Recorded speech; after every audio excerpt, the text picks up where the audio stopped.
இந்த பைரவி வந்துட்டு உண்மையிலேயே செம்மையான மாஸ்டர் பிளானே போட்டிருக்கா அப்படின்னு தான் சொல்லணும். அதாவது இங்க வந்து பார்த்தீங்கன்னா, ஏற்கனவே நம்ம கௌதமும், இலக்கியா, அதுக்கப்புறம் ஜானகி எல்லாருமே வந்து பார்த்தீங்கன்னா, ரொம்ப சந்தோஷத்துல இருந்துட்டு இருக்காங்க. எதுக்காக அப்படின்னு பார்த்தீங்கன்னா, இப்போ நம்ம அதாவது இந்த ஒரு இத வந்து பார்த்தீங்கன்னா, ரெஜிஸ்டர் பண்ணி முடிச்சுட்டாங்க. அடுத்ததா வந்து பார்த்தீங்கன்னா, அந்த இல்லத்த வந்து பார்த்தீங்கன்னா, சீக்கிரமா தொறந்துரணும் அப்படின்னு சொல்லிட்டு வந்து பார்த்தீங்கன்னா, ரொம்பவே சந்தோஷத்தோட இருந்துட்டு இருக்காங்க.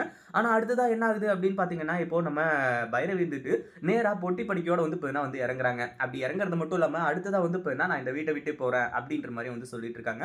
இது உண்மையிலேயே வந்து பார்த்தீங்கன்னா, மிகப்பெரிய ஒரு அதிர்ச்சியா இருந்துட்டு இருக்கு எல்லாருக்குமே. ஆனா இதுல பைரவி வந்து பார்த்தீங்கன்னா, இவ்ளோ பெரிய பிளான் போட்டிருக்காங்க அப்படின்னு சொல்லிட்டு வந்து பார்த்தீங்கன்னா, யாருக்குமே தெரியல. உண்மையிலேயே வந்து பார்த்தீங்கன்னா, இந்த பைரவி வந்துட்டு ரொம்பவே புத்திசாலித்தனமா வந்து பார்த்தீங்கன்னா, யோசிக்கிறாங்க அப்படின்னு தான் வந்து சொல்லணும். ஏன்னா, அந்த அளவுக்கு வந்து பார்த்தீங்கன்னா, இந்த பைரவி யோசனை வந்து இருந்துட்டு இருக்கு. ஏன்னா, நார்மலா இருந்திருந்தாங்க. அதாவது இவங்க பாட்டுக்கு வந்து பார்த்தீங்கன்னா, சைலன்ட்டா இருந்திருந்தாங்க. வீட்ட விட்டு வெளிய போகாம அப்படின்னா, கண்டிப்பா எதுனா ஒரு பிரச்சனையோ, இல்ல இப்பவே வந்து பார்த்தீங்கன்னா, இந்த பைரவிய இந்த வீட்ட விட்டு போக சொல்லியிருப்பாங்க. ஆனா, இப்போ பைரவியா இந்த வீட்ட விட்டு போறதுனால, இவங்க எல்லாருமா சேர்ந்து கால புடிச்சு கெஞ்சுவாங்க இல்லையா? அந்த ஒரு காரணத்தினால வந்து பார்த்தீங்கன்னா, பைரவி இவ்ளோ வந்து வெயிட் பண்ணிட்டு உட்கார்ந்துட்டு இருக்காங்க. அதுக்கு முன்னாடி என்னவெல்லாம் நடக்குது அப்படின்னு சொல்லிட்டு பார்க்கறதுக்கு முன்னாடி, இப்ப தான் நம்ம சேனலுக்கு ஃபர்ஸ்ட் டைம் வரீங்க அப்படின்னா, கீழ இருக்க சப்ஸ்கிரைப் பட்டன பிரஸ் பண்ணிக்கோங்க. இப்போ நம்ம அதாவது இங்க வந்து பார்த்தீங்கன்னா, கௌதமும், இலக்கியாவும் அந்த அளவுக்கு இந்த ஒரு விஷயத்த பெருசா எடுத்துக்கிறது கிடையாது. அது மட்டும் இல்லாம நம்ம இலக்கியா இருந்துட்டு, சரி விடுங்க ஏதோ சவால் விட்டாங்க. என்ன இந்த வீட்ட விட்டு விரட்டணும் அப்படின்றதுக்காக, இவ்ளோ பெரிய விஷயத்த செஞ்சாங்க. அது எல்லாத்தையுமே நான் அப்பவே மறந்துட்டேன். அப்படியே இத விட்டுருங்க கௌதம். இது வந்து பார்த்தீங்கன்னா, அந்த அளவுக்கு பெரிய பிரச்சனை கிடையாது. அப்படின்ற மாரி வந்து சொல்லி, அந்த ஒரு விஷயத்த பத்தி வந்து பார்த்தீங்கன்னா விட சொல்றாங்க. ஆனா அப்படியே விட்டாலுமே கூட இந்த பைரவி வந்து பார்த்தீங்கன்னா, ரொம்ப இப்போ வந்து இது பண்ணிட்டு இருக்காங்க. அதாவது இங்க வந்து பார்த்தீங்கன்னா, எனக்கு என்ன உயிர் பிச்சை போடுறியா? அப்படி இப்படின்ற மாரி. கடைசியில வந்து பார்த்தீங்கன்னா, பைரவி வந்துட்டு பொட்டி படிக்கையோட வந்து நின்ன உடனே எல்லாருக்குமே பயங்கர ஷாக் ஆரம்பிச்சுருச்சு.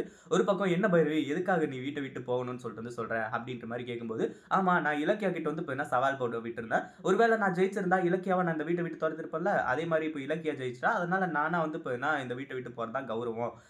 அப்படி இப்படின்னு சொல்லிட்டு வந்து சொல்லிட்டு இருக்காங்க. இத கேட்ட உடனே வந்து பார்த்தீங்கன்னா என்ன பண்றதுன்னு சொல்லிட்டு தெரியாம எல்லாருமே திரு திருன்னு முழிக்கிறது மட்டும் இல்லாம, ஒரு பக்கம் வந்து பார்த்தீங்கன்னா இப்போ ஜானகி வந்துட்டு கெஞ்சுறாங்க. கௌதம் ஒரு பக்கம் கெஞ்சுறாங்க. கடைசியில நம்ம இலக்கியா தான் வந்து பார்த்தீங்கன்னா இதுல செம்மையா மாஸ் காட்டிடுறாங்க. இது உண்மையிலேயே வந்து பார்த்தீங்கன்னா மிகப்பெரிய ஒரு அதிர்ச்சி அப்படின்னு தான் சொல்லணும் இந்த பைரவிக்கு.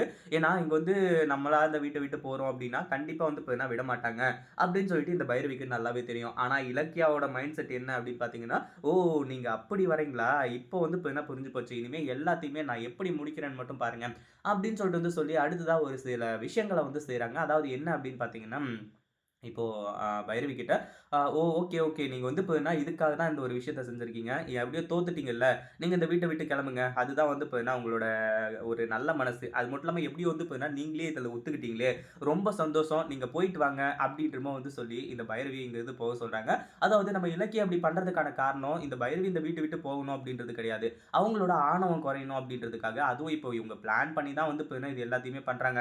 ஐயோ! நம்ம இவ்ளோ பிளான் போட்டோம். கடைசியில இலக்கியா இருந்துட்டு நம்மள இப்படி வீட்ட விட்டு வெளிய தொரத்துறாளடா! அப்படின்னு சொல்லிட்டு வந்து நெனச்சு எல்லாருமே ஷாக்ல இருக்காங்க. ஒரு பக்கம் பைரவி இன்னும் வந்து பார்த்தீங்கன்னா, ஷாக்ல இருந்துட்டு இருக்கா. இத பத்தி நீங்க என்ன நெனைக்கிறீங்க? அந்த வீடியோ புடிச்சிருந்தா லைக் பண்ணுங்க, ஷேர் பண்ணுங்க. இப்ப தான் நம்ம சேனலுக்கு ஃபர்ஸ்ட் டைம் வரீங்க அப்படின்னா, சப்ஸ்கிரைப் பண்ணிக்கோங்க.